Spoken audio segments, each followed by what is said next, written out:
Hi friends, welcome to our channel. Brahmamudi serial next ఎపిసోడ్లో ఏం జరగబోతోందో ఈ వీడియోలో చూసి తెలుసుకుందాం. ప్రకాశంకి ఎదురు తిరిగిన కావ్య అసలేం జరిగింది అని తెలుసుకోవడానికి ఈ వీడియోని స్కిప్ చేయకుండా ఎండ్ వరకు చూసేయండి. సెక్యూరిటీ అనామికకి కాల్ చేసి జరిగిందంతా చెప్తూ ఉంటాడు. అప్పుడు అనామిక చాలా ఆశ్చర్యపోతుంది. అదేంటి, నకిలీ కిరీటాన్ని పెట్టడం ఏమిటి, ఇది అసలు బంగారమైన కిరీటం కాదా అని అంటుంది. అప్పుడు సెక్యూరిటీ, నేను కూడా మీకు చెప్తోంది అదే కదా మేడం, అది నకిలీ కిరీటం అంట అని అంటాడు. అప్పుడు అనామిక, ఈ విషయం నీకు ముందే తెలీదా అని అంటుంది. అప్పుడు సెక్యూరిటీ, నాకు ముందే తెలిస్తే మీకు ముందే చెప్పేవాడిని కదా మేడం, ఇలా ఎందుకు చేసేవాడిని. ఆ కావ్య మేడం ఎంతైనా చాలా తెలివిగలవారు మేడం, అందుకే ఆవిడ ఈరోజు జగదీష్ చంద్ర ప్రసాద్ గారి ముందు ఈ కంపెనీ పరువు ప్రఖ్యాతలని కాపాడారు అని అంటాడు. అప్పుడు అనామిక, సరే నువ్వు ముందు కాల్ కట్ చేయి, ఆ కావ్యని నా ముందు పొగడకు అని అంటుంది. అప్పుడు సెక్యూరిటీ, అది కాదు మేడం, మరి నాకు ఇస్తానన్న 50 లక్షలు అని అంటాడు. అప్పుడు అనామిక, ఎందుకు ఇవ్వాలి 50 లక్షలు, నువ్వేమన్నా పనిని సరిగ్గా చేసావా ఏంటి అని అంటుంది. అప్పుడు సెక్యూరిటీ, నాకు మాత్రం ఏం తెలుసు మేడం, అది నకిలీ కిరీటం అని అంటాడు. అప్పుడు అనామిక, ఇంకా చాలే కానీ నువ్వు కాల్ కట్ చేయి, మనిద్దరం మాట్లాడుకోవడం ఎవరైనా చూస్తే మనం చేసిన పని బయటికి వస్తుంది అని కాల్ని కట్ చేస్తుంది. అప్పుడు సామంత్, నాకు ఇందాక నుంచి డౌట్ కొడుతూనే ఉంది, నువ్వు ఇంత తెలివితేటలతో ఏం చేసినా కానీ నాకు అది ఎదురు దెబ్బే తగులుతుంది.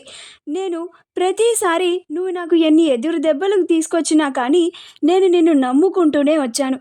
ఈసారి కూడా అదే అయ్యింది. ఆ రాజ్ కంపెనీ మొత్తం కుప్పకూలిపోతుంది, పరువు పోతుంది, ఆ రాజ్ క్లయింట్స్ అందరూ మన దగ్గరికి వచ్చేస్తారు, అది ఇది అంటే చాలా ఆశలు పెట్టుకున్నాను. ఇప్పుడు ఆ కావ్య మనకే ఎదురు దెబ్బ కొట్టింది అని అంటాడు. అప్పుడు అనామిక, ప్లీజ్ సామంత్, నేను అసలే చాలా కోపంలో ఉన్నాను, నన్ను ఇంకాస్త ఇరిటేట్ చేయకు అని అంటుంది. కావ్య రాజులిద్దరూ కలిసి మిగతా 6 వారాల నగల డిజైన్స్ కూడా పీపీటీ ప్రజెంటేషన్ని ఇస్తారు. అది చూసిన తర్వాత జగదీష్ చంద్ర ప్రసాద్ ఇంకాస్త మెప్పిపోయి, నాకు మీ డిజైన్స్ అన్నీ చాలా బాగా నచ్చాయమ్మా కావ్య, రాజ్, మీరిద్దరూ ఇలానే బాగా కష్టపడండి.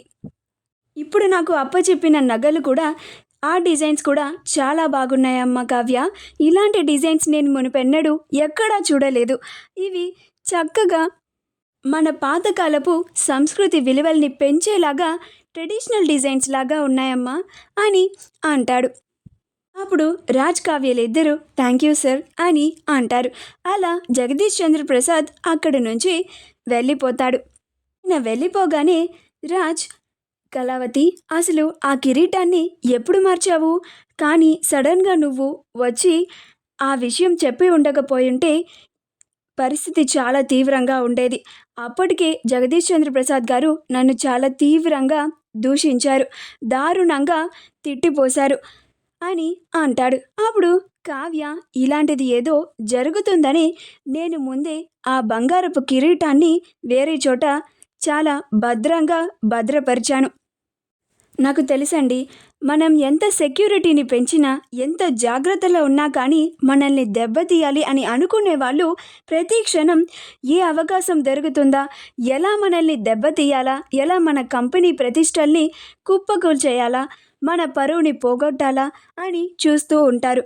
అలాంటి వాళ్ళకి మనం అసలు అవకాశం కూడా ఇవ్వకూడదు అని అంటుంది.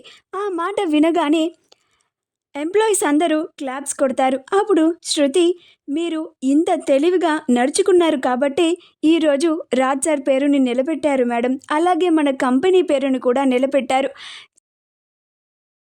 మీరు చాలా గ్రేట్ మేడం అని అంటుంది. అప్పుడు కావ్య థ్యాంక్ యూ అని అంటుంది. అలా రాజ్ కావ్యలు ఇద్దరు రాజ్ క్యాబిన్కి వెళ్ళిపోతారు. ఆ రోజు అలా గడుస్తుంది. ఇంటికి వెళ్ళగానే ప్రకాశం తన ఫ్రెండ్ని పిలిపించి బంగారంని చాలా తక్కువ ధరలో వస్తుంది అని, తన ఇంట్లో నేను చెప్పి చాలా పెద్ద మొత్తంలో మేము బంగారాన్ని కొంటాము అని తన ఫ్రెండ్కి కావ్యరాజులతో మాట్లాడకముందే మాట ఇచ్చేస్తాడు. అలా ప్రకాశం ధాన్యలక్ష్మిలు ఇద్దరు రాజ్ కావ్యల కోసం ఎదురు చూస్తూ ఉంటారు. రాజ్ కావ్యలు ఇద్దరు ఆఫీస్ నుంచి తిరిగి రాగానే ధాన్యలక్ష్మి, రా రాజ్, నీకోసం మీ బాబాయి ఇందాక నుంచి ఎదురు చూస్తున్నారు.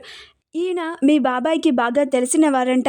బంగారం చాలా తక్కువ ధరలో ఇస్తారంట మనకి, అది కూడా మీ బాబాయికి బాగా తెలిసిన వారని, మనకి ఎప్పుడు కొనే రేటు కన్నా చాలా తక్కువ ధరకే ఇస్తారంట అని అంటుంది. అప్పుడు కావ్య, అంత పెద్ద మొత్తం బంగారం మనకిప్పుడు అవసరం లేదు కదా చిన్న మావయ్య అని అంటుంది. ఆ మాట వినగానే ప్రకాశం, అది కాదమ్మా కావ్య, మనకి ఆఫీస్లో కూడా ఉపయోగపడుతుంది కదా అని అంటాడు. అప్పుడు కావ్య, లేదు చిన్న మావయ్య, ఇప్పుడు మనకి ఆఫీస్లో కూడా అంత మొత్తం బంగారంతో పెద్ద అవసరం కూడా లేదు. పైగా ఏదన్నా అవసరం వస్తే అది నేను ఆయన చూసుకుంటాం కదా అని అంటుంది. ఆ మాటకి ధాన్యలక్ష్మి, అదేంటి కావ్య, మీ చిన్న మావయ్య వాళ్ళ ఫ్రెండ్ దగ్గర బంగారం చాలా తక్కువ ధరకి వస్తోంది అని మీ చిన్న మావయ్య ఆయనకి మాట ఇచ్చేశారు అని అంటుంది. అప్పుడు కావ్య, అయినా మాతో ఒక్క మాట కూడా చెప్పకుండా ఆయనకి మాట ఎలా ఇచ్చేస్తారు అని అంటుంది. అప్పుడు ప్రకాశం అలానే బాధగా చూస్తూ ఉంటాడు. అప్పుడు ధాన్యలక్ష్మి, అంటే ఏంటి, ఇలా మాట ఇవ్వడానికి కూడా నీ పర్మిషన్ కావాలా మాకు అని అంటుంది.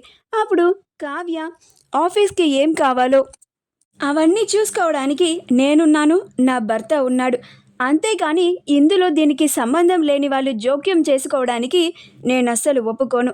ఒకవేళ జోక్యం చేసుకున్నా కానీ ఇలా నాకు ఒక్క మాట కూడా చెప్పకుండా ఇలా మాట ఇచ్చేయడం సరికాదు అని అంటుంది.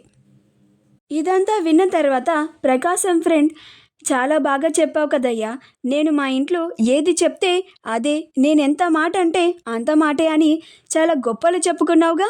ఇప్పుడు నీ ఇంట్లో నీ పరిస్థితి ఏంటో నాకు కళ్ళకు కట్టినట్లుగా బాగా కనపడింది, అర్థమైంది కూడా. చాలే, నా దగ్గర ఏదో చాలా ఎక్కువ బంగారాన్ని కొంటావేమో అని ఆశపడి వచ్చాను అని అక్కడి నుంచి వెళ్ళిపోతాడు. అలా ప్రకాశంకి చాలా ఘోర అవమానం జరుగుతుంది. అప్పుడు ధాన్యలక్ష్మి, చూసావా అక్క, నీ కోడలు బయట వాళ్ళ ముందు కూడా నా భర్త పరువుని ఎలా తీసేసిందో అని అంటుంది.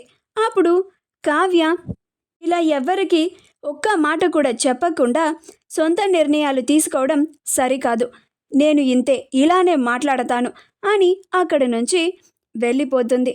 అప్పుడు అపర్ణ, ఇదేంటి కావ్య ఎందుకని ఇలా ప్రవర్తిస్తోంది అని అనుకుంటూ ఉంటుంది. మా వీడియో కనుక మీకు నచ్చినట్లయితే లైక్ చేయండి, షేర్ చేయండి, మా ఛానల్ని సబ్స్క్రైబ్ చేసుకోండి, పక్కనే ఉన్న బెల్ ఐకాన్ని క్లిక్ చేయడం మాత్రం మర్చిపోకండి.